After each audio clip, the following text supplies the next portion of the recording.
क्या गणित के फॉर्मूले और सिद्ध करने वाले सवालों को देखकर पसीने छूटने लगते हैं? बिल्कुल फिक्र मत कीजिए। आज की इस खास चर्चा में हम 10वीं कक्षा के सबसे अहम अध्याय वास्तविक संख्याएं को इस तरह समझेंगे कि दिमाग में हमेशा के लिए छप जाएगा।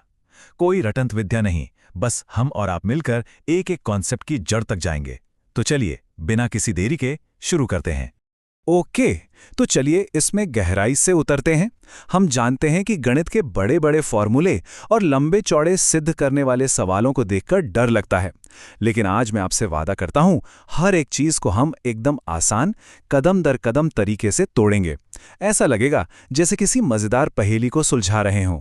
बस मेरे साथ बने रहिए। आज का हमारा सफर इन पड़ावों से होकर गुजरेगा। पहले हम संख्याओं की दुनिया को समझेंगे, फिर अंकगणित की आधारभूत प्रमेय को देखेंगे, उसके बाद मसपा और लसपा का तरीका जानेंगे, फिर एक जादुई सूत्र खोलेंगे और अंत में हमारी सबसे बड़ी और अंतिम चुनौती होगी अपरिमेय संख्या का रहस्य सुलझाना। ये एक तरह की हमारी अंतिम लड़ाई होगी। तो हमारा पहला पड़ाव है संख्याओं की दुनिया। देखिए, गणित की बड़ी इमारत खड़ी करने से पहले नींव को एकदम मजबूत करना बहुत जरूरी है। इसे बिल्कुल अपनी रोजमर्रा की जिंदगी से जोड़कर देखिए। सबसे पहले आती हैं प्राकृतिक संख्याएं। जैसे आप अपने कमरे में कुर्सियां गिनते हैं, 1, 2, 3, ये प्राकृतिक हैं। अब अगर इसमें हम शून्य को भी मिला दें तो ये पूर्ण संख्याएं बन जाती हैं। इसके बाद एंट्री होती है हमारे खास अंक शून्य के साथ धनात्मक और ऋणात्मक संख्याओं की, यानी जोड़ और घटाव वाली संख्याएं जिन्हें हम पूर्णांक कहते हैं। और अंत में जिन्हें हम अंश बटा हर के रूप में लिख सकते हैं, वो हमारी परिमेय संख्याएं होती हैं। है ना एकदम आसान? अब आप सोच रहे होंगे, उन संख्याओं का क्या जिन्हें हम अंश बटा हर के रूप में नहीं लिख सकते, जैसे कि वर्गमूल 2? बस इन्हीं को हम अपरिमेय संख्याएं कहते हैं। और जब हम इन दोनों परिमेय और अपरिमेय को एक ही बड़े से डिब्बे में डाल देते हैं तो बनता है हमारा सबसे बड़ा समूह। इसी को हम वास्तविक संख्याएं कहते हैं। यही तो है हमारे अध्याय का नाम। अब आगे बढ़ते हैं और देखते हैं कि ये नींव कैसे काम आती है। हमारा दूसरा पड़ाव है अंकगणित की आधारभूत प्रमेय। नाम सुनकर थोड़ा भारी लग रहा होगा, है ना? लेकिन यकीन मानिए, ये नाम भर का हवा है। असल में ये बहुत मजेदार है। इसे समझने के लिए बस 2 तरह की संख्याओं से दोस्ती करनी होगी। पहली है भाज्य संख्याएं। ये बहुत मिलनसार होती हैं, बहुत सारे लोगों से मिलती जुलती हैं, यानी ये कई संख्याओं से आसानी से कट जाती हैं। दूसरी तरफ है अभाज्य संख्याएं। ये बिल्कुल किसी अंतर्मुखी या शर्मीले इंसान की तरह होती हैं, जो सिर्फ अपने कमरे में बंद रहना पसंद करते हैं। कहने का मतलब है, ये अभाज्य संख्याएं केवल एक से या फिर खुद अपने आप से कटती हैं और किसी से नहीं। तो अब जरा इस प्रमेय की किताबी परिभाषा को ध्यान से सुनिए, जो आपको बोर्ड परीक्षा में लिखनी होगी।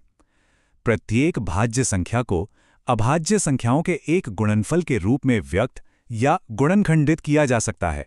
ये तो हो गई हमारी औपचारिक बात। अब इसी लाइन का सरल मतलब समझते हैं। आसान भाषा में कहें तो हर मिलनसार यानी भाज्य संख्या को हथौड़ा मारकर छोटे छोटे अभाज्य टुकड़ों में तोड़ा जा सकता है। उदाहरण के लिए 18 को ही ले लीजिए। 18 एक भाज्य संख्या है जिसे तोड़कर हम लिख सकते हैं 2 गुणा 3 गुणा 3। ये सब अभाज्य टुकड़े हैं। बस यही है हमारी आधारभूत प्रमेय। संख्याओं को इन छोटे अभाज्य टुकड़ों में तोड़ना असल में हमारा एक गुप्त हथियार है, और इसी हथियार के दम पर हम अपने तीसरे पड़ाव यानी मसपा और लसपा को चुटकियों में हल करेंगे। इसके नियम बिल्कुल स्पष्ट हैं।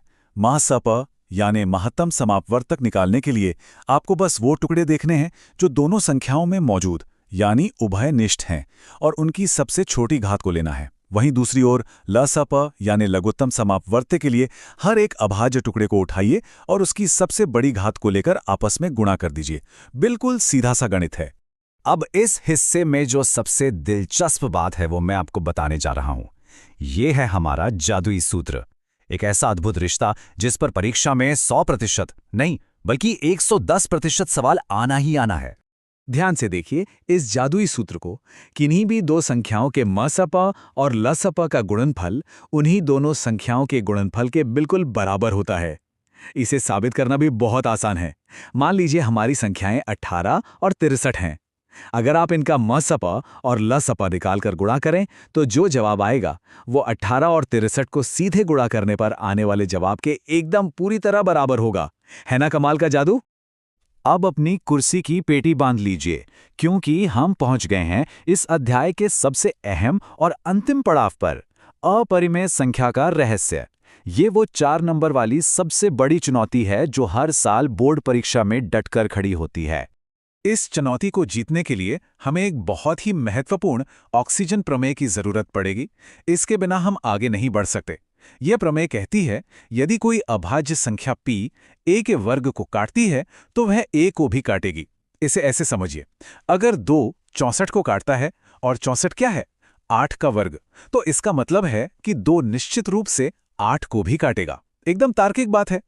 तो चलिए कहानी शुरू करते हैं और इसे सिद्ध करते हैं। किसी भी चीज को अपरिमेय सिद्ध करने का सबसे शानदार तरीका है उसे एकदम उल्टा मान लेना। हम कल्पना करेंगे कि वर्गमूल 2 एक परिमेय संख्या है। अब अगर ये परिमेय है तो हम इसे अंश बटा हर यानी p बटा q के रूप में लिख सकते हैं। यहाँ सबसे बड़ी शर्त यह है कि p और q सह अभाज्य हैं। सह अभाज्य का सीधा सा मतलब है कि एक के अलावा कोई भी दूसरी संख्या इन दोनों को एक साथ नहीं काट सकती। दोनों एकदम पक्के दोस्त हैं। और ये बात बहुत ही शानदार ढंग से आगे बढ़ती है। जब हम दोनों तरफ वर्ग करते हैं तो हमें मिलता है 2 गुणा q का वर्ग बराबर p का वर्ग।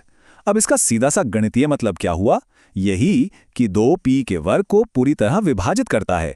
और याद है ना हमारी ऑक्सीजन प्रमेय, अगर 2p के वर्ग को काटता है तो 2p को भी निश्चित रूप से काटेगा। अब यहाँ हम एक चाल चलते हैं। हम p की जगह 2n रख देते हैं। ऐसा करने पर हमें नया समीकरण मिलेगा, q का वर्ग बराबर 2 गुणा n का वर्ग। अब ध्यान से देखिए, हमने q को भी उसी जाल में फंसा लिया।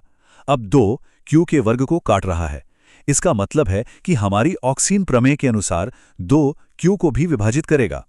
तो यहाँ सबसे महत्वपूर्ण बात निकलकर सामने आती है, एक बहुत बड़ा विरोधाभास। हमने शुरुआत में क्या माना था? यही कि p और q को एक के अलावा कोई नहीं काट सकता। लेकिन यहाँ तो p और q दोनों ही 2 से कट रहे हैं। इससे हमारी शुरुआत की कल्पना पूरी तरह गलत साबित हो जाती है और ये एकदम ठोस रूप से सिद्ध कर देता है कि वर्गमूल 2 वास्तव में एक अपरिमेय संख्या ही है। हमने इस चुनौती को हरा दिया। और यहाँ आपके लिए एक बहुत काम का सुझाव है। परीक्षा में चाहे वर्गमूल 3 आए, वर्गमूल 5 आए या फिर 3 जमा वर्गमूल 5, तरीका बिल्कुल यही रहेगा। आपको बस सिद्ध करने वाले इस पूरे तरीके में 2 की जगह 3 या 5 लिख देना है। हर एक चरण बिल्कुल वैसे का वैसा ही रहेगा। कोई नई चीज याद करने की जरूरत नहीं। तो आज की इस चर्चा में हमने संख्याओं की दुनिया देखी, आधारभूत प्रमेय को समझा, मसपा और लसपा का जादुई सूत्र जाना और अपरिमेय संख्याओं को सिद्ध करने का रहस्य भी खोल लिया। अब एक सवाल आपसे, क्या आप 10वीं कक्षा के इस सुनहरे समय में थोड़ी सी मेहनत करके अपना भविष्य संवारने के लिए तैयार हैं? ये सिद्ध करने वाले सवाल बस 1-2 बार कॉपी पर खुद लिखकर देखिए। मैं पक्के तौर पर कह सकता हूं कि आपका आत्मविश्वास आसमान छुएगा। गणित कोई डरावना भूत नहीं, बस अभ्यास का खेल है। इसी तरह सीखते रहिए, लगातार अभ्यास करते रहिए, क्योंकि आपका भविष्य बहुत उज्जवल है।